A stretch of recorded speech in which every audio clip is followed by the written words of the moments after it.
আমি হিন্দুর বাচ্চা, আমার পরিচয় তো জানেন, আপনারা জানেন না। ছোটকালে দেখতাম আমাদের বাড়িতে অনেক সাধু সন্ন্যাসীরা আসতেন, অনেক বড় বড় সাধু সন্ন্যাসী, ভারত থেকে, নেপাল থেকে, ভুটান থেকে অনেক নাম করা সাধু সন্ন্যাসী মাঝে মাঝে আমাদের বাড়িতে আসতেন, দেখতাম ছোটকালে। আমার বাপ আবার যে হিন্দু বৌদ্ধ খ্রিস্টান ঐক্য পরিষদের কেন্দ্রীয় নেতা, তো যেন আমাদের বাড়িতে ছোটকালেই দেখতাম সাধু সন্ন্যাসীরা আসতেন মাঝে মাঝে প্রায়। আর আমাদের বাসায় ওই সাধু সন্ন্যাসীদের জন্য বড় একটা রুম, হল রুমের মতো একটা রুম বরাদ্দ করা, ওনারা আসলে রুমের ভিতরে থাকতেন। এমনি ছোটকালের থেকে দেখছি আমাদের বাড়িতে কাজের মহিলারাই রান্না বাড়া করে, সব রান্না বাড়া করে ডাইনিং টেবিলে সাজায় রেখে আমাদেরকে ডাক দেয়। আমরা বাপ মা ভাই বোন সবাই একসাথে নিচে নামে ডাইনিং টেবিলে বসে খাইছি। খাওয়ার পর আমরা যখন উপরে উঠে গেছি তখন কাজের লোকরা খাইছে।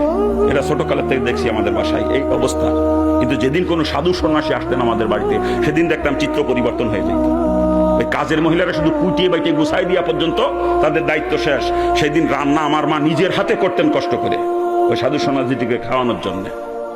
আমার আব্বা 14খানা পাথরের প্লেট কিনে রাখছে আমাদের বাড়িতে, 14খানা পাথরের প্লেট, এরকম গোল গোল পাথরের প্লেট, একেবারে কালো মিশমিশে, মেশিন দিয়ে পাথর খোদাই করে প্লেট তৈরি করা। এক একটা প্লেটের ওজন 4.5 কেজি, 5 কেজি, 7 কেজি, 8 কেজি পর্যন্ত।